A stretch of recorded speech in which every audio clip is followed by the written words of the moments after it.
Republican Congressman Chuck Edwards of North Carolina is pushing back on the disinformation and conspiracy theories Donald Trump and his allies continue to spread in the aftermath of Hurricane Helene and around Hurricane Milton. In an email to his constituents yesterday, Congressman Edwards, who represents Western North Carolina and otherwise has been a supporter of President Trump, wrote in part, "These conspiracy theories, while certainly frustrating, have done more harm than most people may realize. The spreading of falsehoods has diverted state, local, and federal resources from helping NC-11, his district, recover toward refuting hearsay and repeatedly trying to set the record straight." The North Carolina Republican went on to write, "It is disappointing to have to send an email dispelling the outlandish rumors being spread online about Hurricane Helene response and recovery." Meanwhile, President Biden yesterday called out Donald Trump by name for lying about the federal response to Hurricane Helene, and Republican Congresswoman Marjorie Taylor Greene, who's been pushing absurd conspiracies that the federal government can control the weather. Over the last few weeks, there's been a reckless and irresponsible and relentless promotion of disinformation and outright lies about what's going on. It's undermining confidence in the people in Florida and incredible rescue and recovery work that has been undertaken.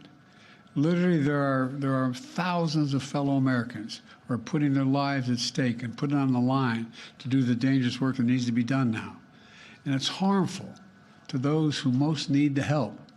Quite frankly, these lies are un-American, and there's simply no place for them.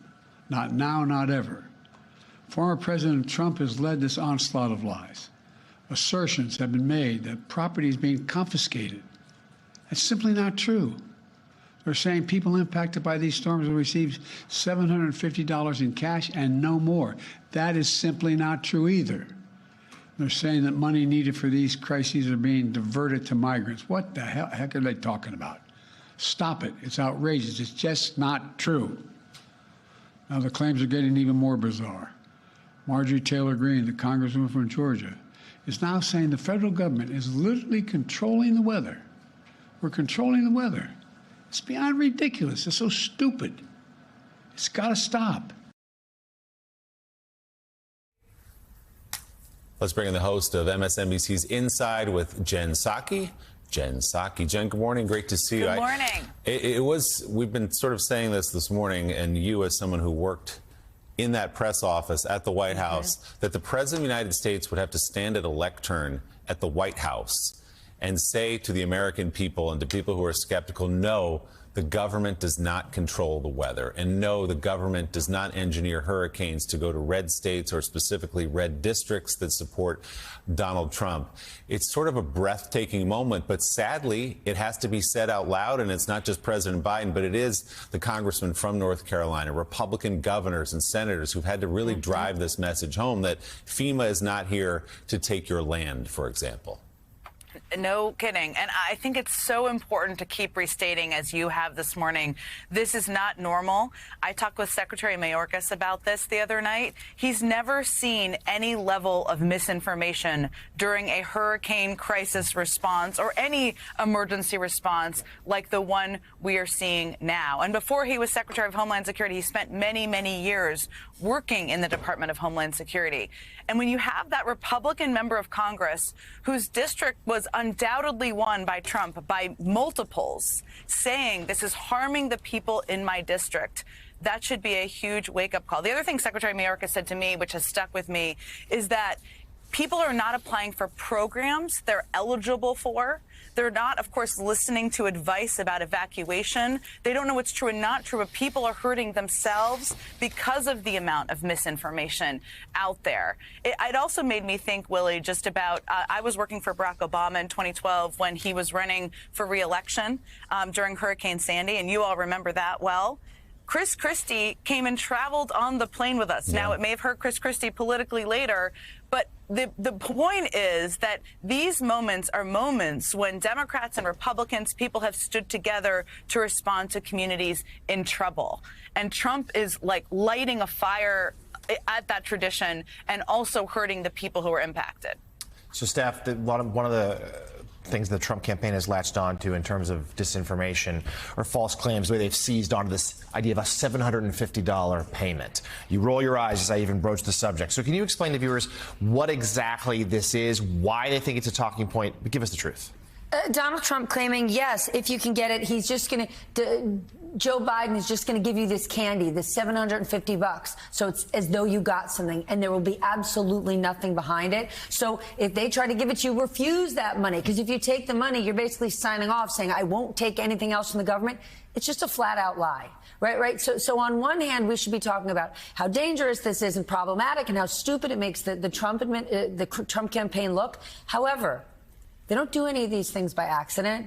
So it makes you wonder and it makes you worry about the political calculation, because we can all sit here and talk about how dangerous it is, but many of the people in these areas aren't watching us right now. They don't even have access to national news, given what they're going through. And you worry that in these states where every vote counts, is it perversely going to help them?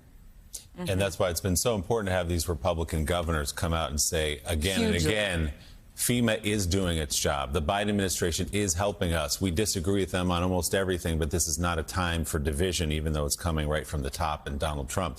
So, Jen, let's take a step back and talk more broadly about the state of the race here. We are under 4 weeks till Election Day. We know early voting underway, people mailing in ballots. It's all coming up quicker than people even realize, I think. So what is your sense as we sit here now about the state of the race? We were talking with Mike Murphy a little bit earlier about some concern about the state of Michigan, that some messaging from the Trump campaign about electric vehicles, though false, may be cutting through there. Where are you seeing as important areas of emphasis for the Harris campaign? Well, first, somebody asked me when I was getting coffee yesterday, what's the state of the race? And don't tell me it's close. It's like, well, it's close. It is. I know. I think what's important for everybody out there to understand right now is not only is it very close, but even as everybody watches Donald Trump be self-combust at times on the stage when he's doing events, be hard to follow, confusing, the campaign and kind of a layer below him is running a far more disciplined effort in terms of the types of paid media they're doing on digital, on local advertising, et cetera. Does that mean it's going to be successful? I'm not suggesting that. All I'm suggesting is it shouldn't be underestimated. And to Steph's point, they are doing things, and many of them are gross and disgusting and false and misleading, but they are doing some things quite purposefully, which is driving a great deal of division and putting out misinformation. And from my vantage point, their strategy seems to be this. They know that he has a low ceiling, that he doesn't have a massive place of expansion. They have not run a campaign as if they are trying to pull more voters into the umbrella. So therefore, it is a, let's take down Harris, brutal, negative type of campaign, which unfortunately in the world we're living in and the level of misinformation and confusion out there, some of that can be effective. The last thing I'll say, because I just want to end on an optimistic note, is that it's not the worst thing for people out there to be a little freaked out that this election is going to be close, because it is. And Michigan, there are some troubling spots in Michigan, as many people who represent areas there, like Debbie Dingell and others, have said.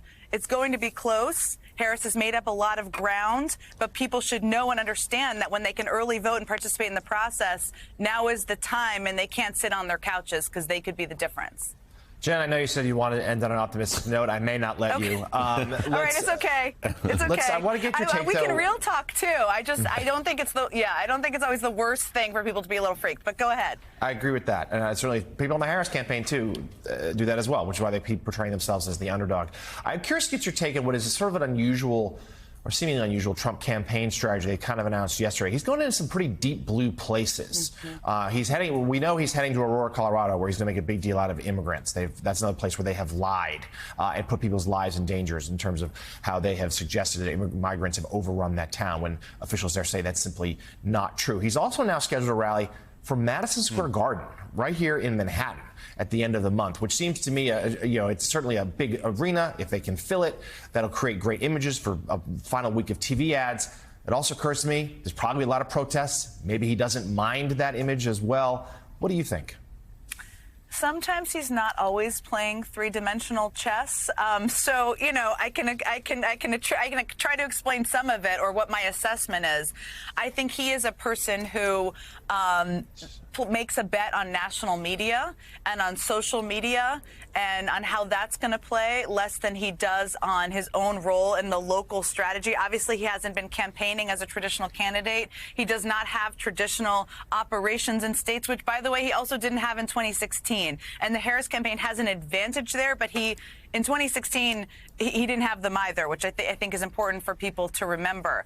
So to me, I think he has a couple of things written down on a piece of paper, which are like scare people about the threat of migrants, which is absurd and gross, but that's one of his campaign messages. Talk about crime. I'm interested in whether that is maybe part of his message in New York. I don't know, but that was something that that had an impact in 2022. And I think he makes a bet that when he does these campaign events and rallies, that the impact is not necessarily on winning the state. I don't think he thinks he's going to win New York, but the New York media is there. It will be covered extensively. It'll be picked up, and it's about kind of the ricochet effect after that. But that's my best assessment, and sometimes he just does odd and weird things that we can't necessarily explain in advance. Yeah, sometimes you don't have to overthink it. Jen Psaki, thanks so much. We, of course, will be watching Inside with Jen Psaki Sundays at noon and Mondays at 8 p.m. Eastern Time. And Stephanie Ruhle will be watching the 11th hour weeknights at 11 p.m. Eastern. Thank you both. Good to see you. Coming